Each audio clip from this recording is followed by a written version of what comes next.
Good evening. This is All India Radio, Kohima. I'm Katholina with the evening news. The headlines: Campaigning reaches feverish pitch in Nagaland for February 27 assembly polls. Nagaland Joint Christian Forum and Christian Forum Dimapur holds prayer for elections and persecuted Christians. 4 persons injured in pre-poll violence between supporters of LJP and NPP in 57th Assembly Constituency, Thonoknyu, Noklak. And Nagaland Governor designate Ganesan arrives Kohima. Now the news in detail.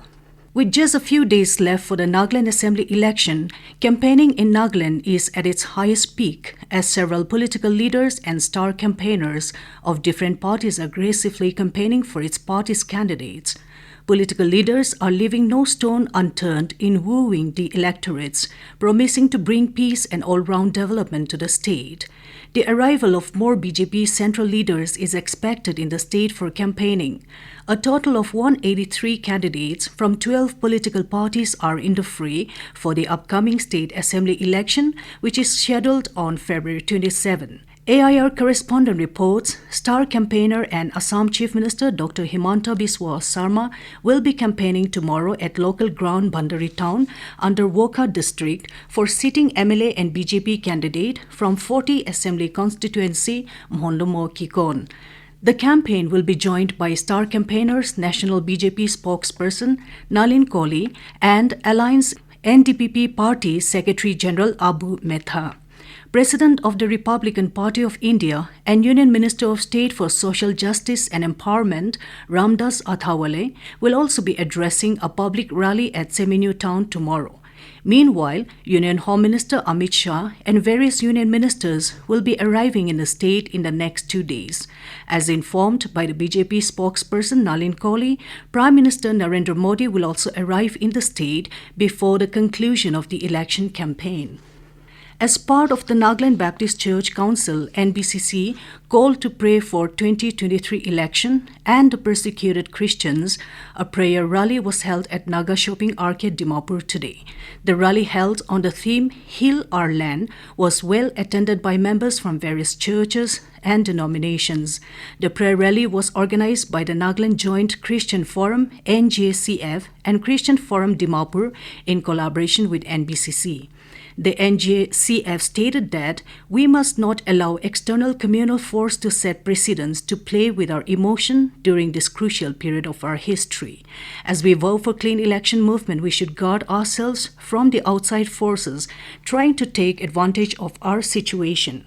Maintaining that politics and religion should be kept away from each other, NJCF said one deals with governance and the other is a matter of belief and practice. It also maintained that people must now not allow the politics of disintegration divide them. The forum said, as Nagaland goes to poll on February 27, all must cast their vote without threat and intimidation. The occasion was also marked by special prayer for the persecuted minority religious group, particularly the Christians in India, for the nation and its leaders, state political leaders, public leaders, and for free and fair election. In a pre-poll violence, clash broke out between the supporters of LJP and the NPP party under 57th Assembly Constituency Thonoknyu in Noklak district today. The incident took place at Rest House sector where both the party camps were adjacent to each other. Sources said there was heavy stone pelting from both parties for about 10 minutes. Sources said section of IR, NAP and BSF flung rush to the spot and controlled the situation. Sources said situation is very tense but under control, while 4 persons were injured, including an elderly man. The newly appointed Governor of Nagaland, Ganesan, arrived Raj Bhavan, Kohima today and was warmly received by the Chief Minister and his colleagues, Chief Secretary, DGP and other senior officials. The Governor designate will be sworn in tomorrow at 10 a.m. This news comes to you from All India Radio, Kohima. You can also listen to this news bulletin on News on Air app and YouTube channel AIR News Kohima. The newly floated regional political party Northeast Democratic Front, NEDF, launched its party manifesto yesterday. The party manifesto is based on the party motto, power to the people, emphasizing on justice, unity, progress, and development.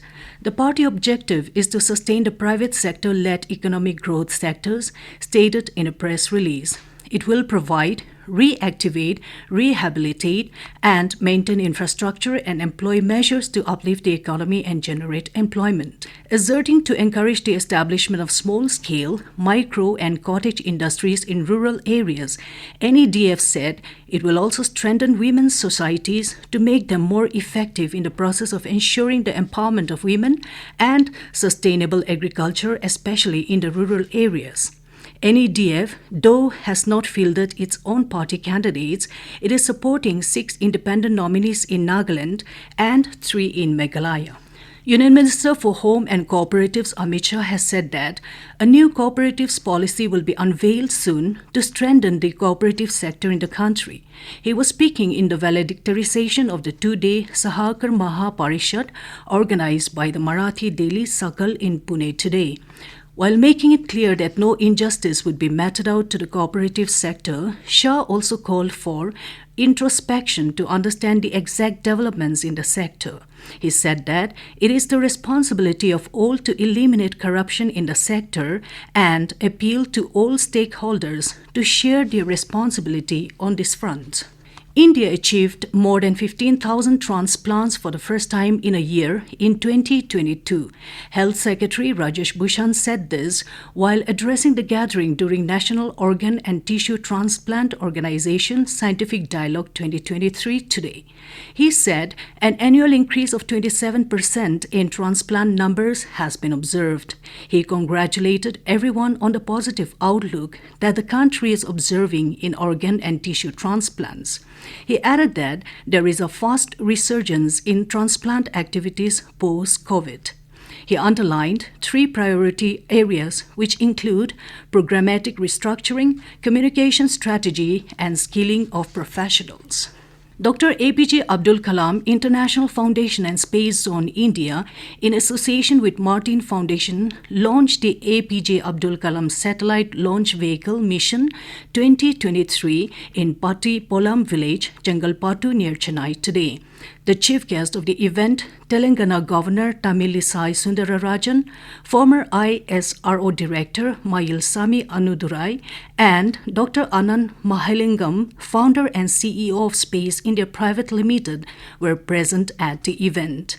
AIR correspondent reports more than 5,000 students from grade 6 to 12 from different parts of the country, including 200 students from the fishermen's community, designed and constructed the rocket and 150 PICO satellite research experiment cubes that contain different payloads in today's launch. The rocket can be used for research in weather and to assess atmospheric conditions and radiation. And Union External Affairs Minister Dr. S. Jaishankar has emphasized the need for vigilance against radical activities targeting the Indian community in Australia. He said this during the meeting with his Australian counterpart Penny Wong in Sydney yesterday. In a tweet, the External Affairs Minister said he had warm and wide-ranging discussions with Senator Wong. They exchanged perspectives on the Indo-Pacific strategic picture, progress in the Quad, G20 developments, and respective neighborhoods. They also noted the forward movement on the bilateral agenda. To end the news, the headlines here again. Campaigning reaches feverish pitch in Nagaland for February 27 assembly polls. Nagaland Joint Christian Forum and Christian Forum Dimapur holds prayer for elections and persecuted Christians. 4 persons injured in pre-poll violence between supporters of LJP and NPP in 57th Assembly Constituency, Thonoknyu, Noklak, and Nagaland Governor designate Ganesan arrives Kohima. That's all we have in this evening news bulletin. Good night.